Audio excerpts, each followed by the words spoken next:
Okay, so the next part in this mathematical prerequisite section is integral calculus. So the way that we can think of differential calculus is to the rate of change, right? So if we have like df dt, it's the rate of change of the function f with respect to t. So how does f change as I change t? This type of rate of change is really what we're dealing with when it comes to calculus. It's quite an essential idea when it comes to how we treat calculus in a physical sense. But as always, we start off with kind of a geometric approach and see how well that works out. And the way that we think about integral calculus is with areas. So when we had a function, let's say f of x here, where we have f of x here, and we wanted to find the derivative of it, it tells us what the slope of the tangent to this curve at any point will be. So if we have some, let's say, a here, this will be the tangent to f at a, and that the derivative will tell us what the slope is. Integration, on the other hand, is to do with finding areas, as I said. So instead of looking at what the slope of that tangent line is, we want to find out what the area underneath the curve is. If we say let's say from here, B to C here. So we want to find out this area. That's what we're going to be using integration for. Now, the same way we use limits in differential calculus to take the idea of a slope and then shrink the f of t plus delta t and f of t so that they're infinitesimally close, or t and delta t rather. We want to find little approximations here as well. So how we do this is we break up the interval b and c, for instance, into a certain n different intervals. So n little blocks that we have to deal with. And we usually use these as rectangles, although you can use different shapes like trapeziums and such. But we'll break up into n little rectangles of equal length. So we can see that these rectangles, kind of give an idea about how big this area is. So if we count up the area of these 5 rectangles, it should be a little bit bigger than what we're expecting, right? Because we have this little bits of triangles peeking out on top. Now, the idea is if we add in, say, more rectangles and more rectangles and more rectangles, these will eventually drop, right? So if we double the amount of rectangles, we can see that the difference in how much is being left on top is slowly dropping. So this means our approximation is becoming more and more accurate. So in theory, if we take these amount of rectangles, let's say n, to infinity, we'll have exactly what we'll need, or exactly what we want, the area underneath the curve.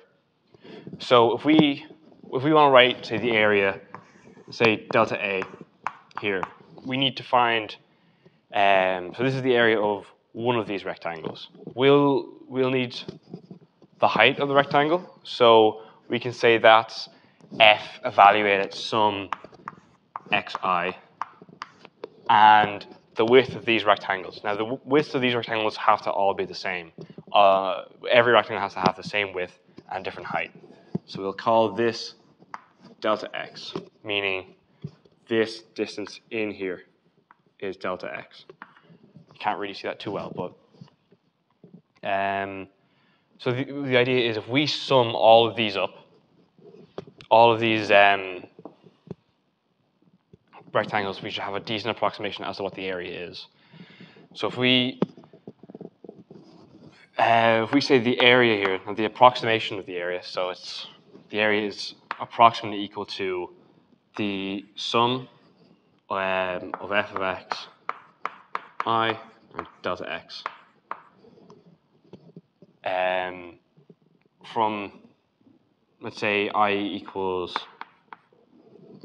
we can say I equals b to c, So where this now is known as xi, or x is equal to x sub b, and this is x is equal to x sub c. All right, so we're adding up all of these, all the heights times the width. So we'll have all of our rectangles being summed up now, and if we take the limit, so if we can say this delta x part is dependent on n, right? Because this distance, so distance c minus b, is going to be constant. This distance here will be constant, and so if we divide it into 5 rectangles, it'll be the distance here. We'll call this distance d, right? So if we take n equals 5, so we have 5 rectangles like we had originally, then delta x will have to be d over 5. So because, again, this distance is constant, and we need to break it up into n amount of rectangles. So for any n, we have delta x is equal to d over n, where d, again, is just constant. So we can see now if we want n to go to infinity, so we want an infinite amount of rectangles that'll it'll mean that delta x is infinitesimally slim. So we'll have here, we can write a is equal to the limit as n tends to infinity of the sum of f of x y times delta x. Or we can write this as d over n. So this is the same thing as saying the limit as delta x goes to 0, the sum of f of x y times delta x. Because of because delta x because delta x is inversely proportional to n. So as we take this limit, we get an infinitely close approximation, and this is where we can instead define an integral instead, because we're dealing with this delta x that's infinitesimally small.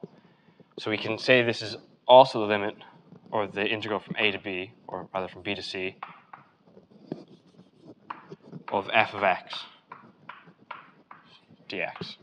That's how we kind of define a limit, or an integral rather, geometrically. Now the next thing we need to go over is the connection between differential calculus and integral calculus. And a derivative and an integral are kind of interlinked by what's called the fundamental theorem of calculus.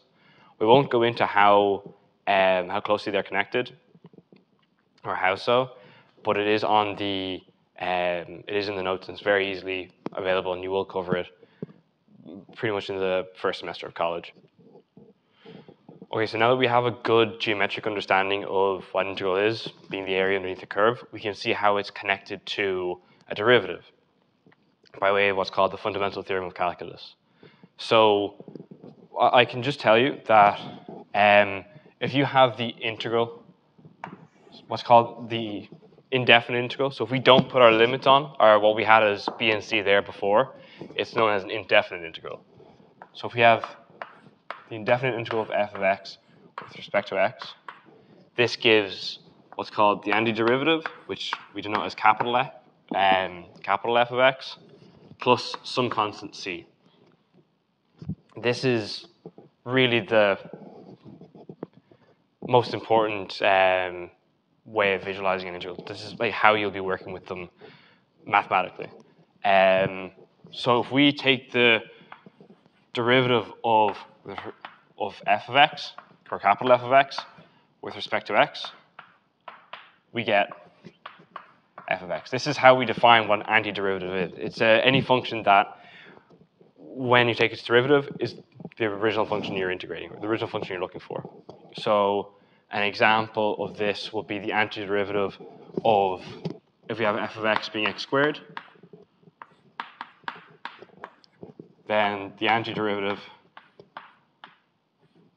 would be x cubed over 3. And then we also add in some constant c. But this would be an example here. And then when you take that derivative again, so if you take x cubed over 3, using our power rule from before, the 3 will come down, cancel with the 3 on the bottom, and you'd be left with x squared. Okay, so to see how we can use this fundamental theorem of calculus, or how it's kind of shown, let's take some function f, capital F of t, as the integral from, let's say, a to t of f of x dx.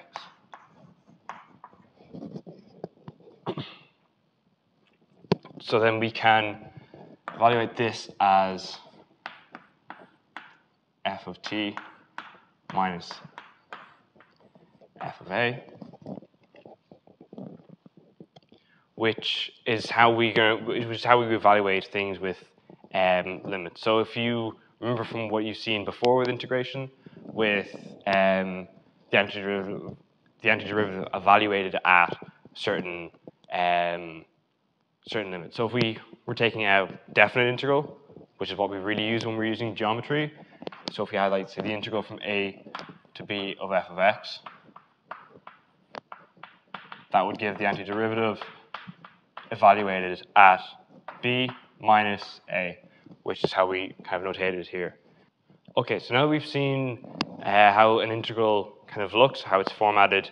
We remember that when you're doing things called an indefinite integral, like we've seen before, where you have the antiderivative plus some constant. But there's also the definite integral, which is kind of what we were looking for more so when we were talking about our area beneath the curve. So if we had some function f of x here, and we needed to look for the area between a and b, we'd have the integral from a to b of f of x dx. That would be the area here.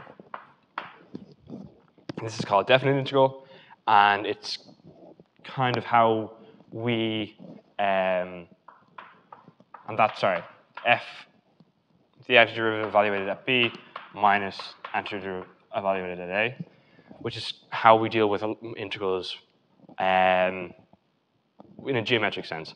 But we can also use these properties in different areas like mechanics a lot, differential equations, and we're going to use it now to kind of deal with the fundamental theorem of calculus, at least one part of it, and show that the integral and the derivative are in some ways or mainly opposites of each other, and the same way multiplication and division are opposites or inverses of each other. So if we have some, say, function f of t plus delta t, and we'll call it, we'll say that the integral, we'll call it a function with the integral of t plus delta t of f of x dx.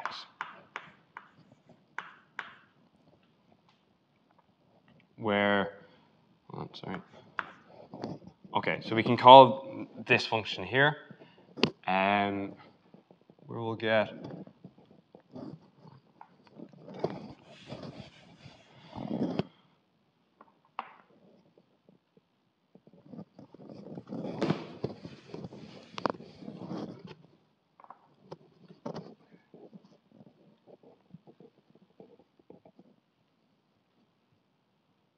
So again, now that we've seen how to evaluate integrals in a more geometric sense with the limits and so, we can use these limits as well in not just in a geometric sense, but when using with differential equations or working out mechanical problems, or in this case, we're going to be using them to help us deal with the fundamental theorem of calculus, which will show how integrals and derivatives are inverses of each other. So if we take, say, some function f of x, and we integrate it from t to t plus delta t. It's not really written too nicely, but anyway.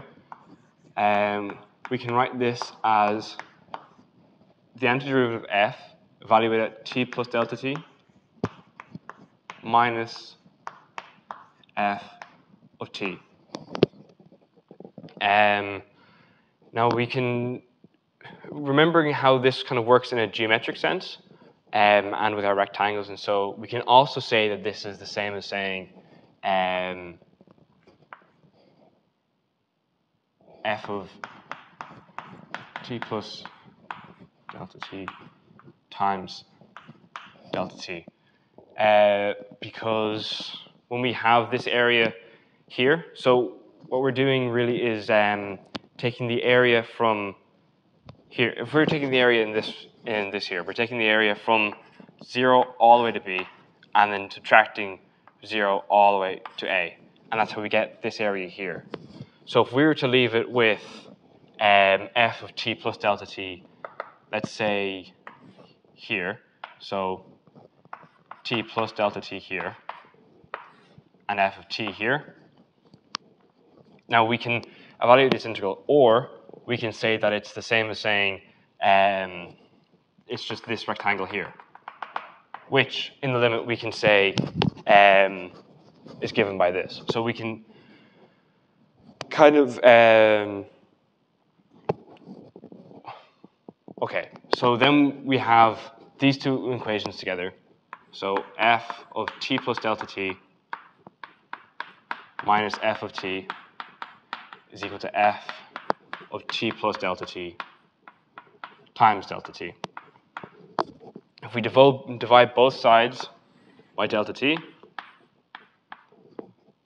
so we can get rid of this, we're getting a kind of format that looks quite similar to our derivatives. So if we take the limit of both sides as delta t goes to 0, and here, delta t goes to 0 of f of t plus delta t, we'll get that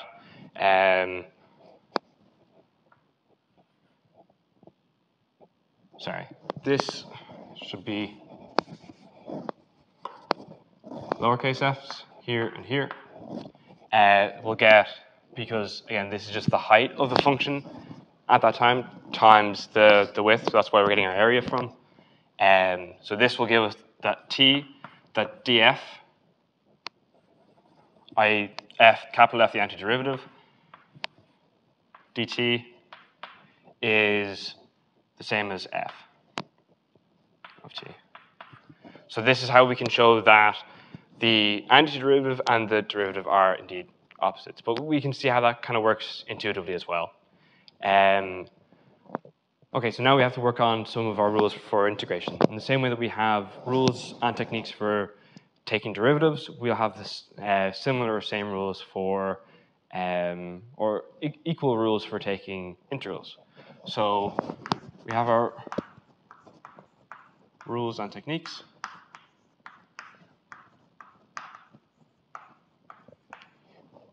Here. So if you remember, we had the power rule in the case of the derivative. So we'll see if we can adapt this for our integrals as well.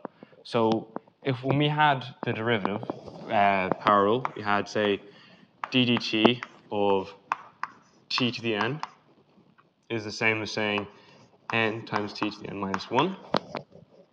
And we want to see if we can take this and kind of invert it. So could we find something that, when differentiated, would give us back t to the n? Okay, so now we know, we're reminded of our derivative power rule. We want to figure out how to calculate an inverse of it.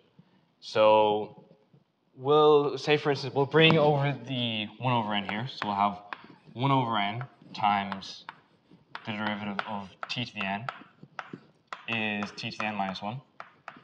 And then we'll suppose that we have another variable k, and we'll set k equal to n minus 1. And this means that n is therefore equal to k plus 1. And so we'll get 1 over k plus 1 times d dt of t to the n is equal to, or t to the k plus 1, rather, is equal to t to the k. And this is starting to look the same as well. But then all we have to do is remember that our integrals cancel out, or they invert derivatives. So if we integrate both sides, so we'll have the integral of 1 over k plus 1 times d dt of t to the k plus 1 dt is equal to the integral of t to the k dt. Now, in the same way that we could bring out constants when we were dealing with summations and when we were dealing with derivatives, we can also take this constant out and not have to worry with it with the integral itself. And that means that we'll get here we'll get 1 over k plus 1 times the integral of dt. And now that we have our understanding of the fundamental theorem of calculus and how the integral and the derivative will cancel each other out, we can just say that this is 1 over k plus 1 times t to the k plus 1, and not forgetting our constant that we have to deal with before is equal to the integral of t to the k plus 1, or t to the k dt. And when we expand this, we'll get c over k plus 1, but because this is a constant over another constant, we can define it as another constant in itself. Because it doesn't have any impact or any reliance on any variable, we can just rewrite it as c again. So we'll get that t to the k plus 1 over k plus 1 plus c is equal to the integral of t to the k dt. And that's our little power rule checked off. So now we have a way of taking integrals of functions of just a power. Okay, so the next rule that we have is the sum rule, which, if we remember from our differential calculus, this means that we have d dt of f of t plus g of t is the same as saying d dt or df dt plus dg dt. And this will also hold for an integral.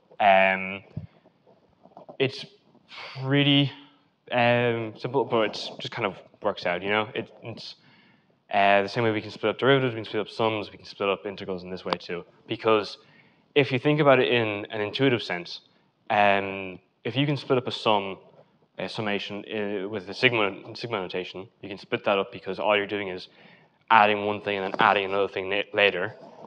An integral is doing a similar thing, because an integral is really just summing over infinitesimally small distances. So if you were to like sum one thing and then sum another thing, it'll work out in the same way. So that means we have our sum rule done as well. We can check that off. And the next rule that we went through with differential calculus was the power rule, or the product rule rather. And that it does have an integral counterpart, but it's not known as the product rule anymore. We call it integration by parts. So if we have some ddt times of f times g, we were able to write that as f times dg dt plus g times df dt. Now, all we have to do is subtract g times df dt from both sides, and we'll get d dt times f times g minus g times df dt is equal to f times dg dt. And if we were to integrate both sides, and remember we can split up the left-hand side using our sum rule now, we'll get that the integral of d dt times f plus g dt minus the integral of g times df dt is equal to the integral of f times dg dt. Noting that this part here will cancel out because of the fundamental theorem of calculus. Again, we get that fg, usually we'll evaluate it at the limits, but for the concise version of the rule written down, we won't do anything like that. So fg minus the integral g, you'll often see this df dt and this dg shortened down to just df, and then you won't have a dt in it, but I think this is a more thorough way of approaching it. It makes more sense to be when it's written down. So f times dg dt. So that's our integration by parts rule, which is also a very useful technique for dealing with integrals. And we'll use it a lot in the future as well. So that's our integration by parts, or IBP it's known as well. Integration by parts. And that's, again, integral calculus' answer to the product rule. Now you might be asking, is there an answer to the quotient rule as well, because we went through that. But in the way that I said that the quotient rule is kind of a special case of the product rule in that way, they're very similar, just in different cases. There isn't a technique for dealing with quotients, necessarily, but you can just use integration by parts and it works out just the same. Which leads us on to our last rule, which is the integral's answer to the chain rule. So if you remember, our chain rule was, say, d dt of f of g of t was the same as saying g prime of t times f prime of g of t. This, again, dealing with composite functions, the way that we deal with this is a technique called U substitution.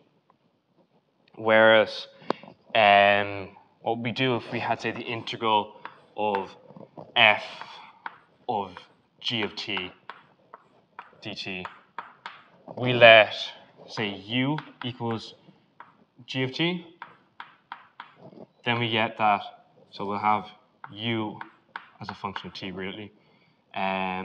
We'll just say u. So we'll have u, du is equal to dg dt, or a better way of putting that is g prime of t dt. This dt part here mainly comes from the chain rule again, right? Because we're dealing with like infinitesimally small small quantities that we're taking the derivative of this whole thing, and we're also really taking the derivative of this t here. And that's how we get this dt here, so that we can then divide through by g prime of t, and we get du over g prime of t is equal to dt. And this dt here is the same as this dt up here. And so we can kind of swap one into the other. But remember that we also have to replace this g of t here with u, because we've equated them here. So that means that we'll get the integral of f of u over g prime of t, but we can also write that t is equal to G inverse of u. So G inverse of u du. Now, usually what will happen is you want, if you're going to set this up, you're going to want some way in that like this G prime of t will appear in the what's called the integrand. So whatever is being integrated anyway, and that way it gets kind of eaten into it. I'm going to have to worry about it. But in theory, that's what you'd have to be doing. So we have there the u substitution.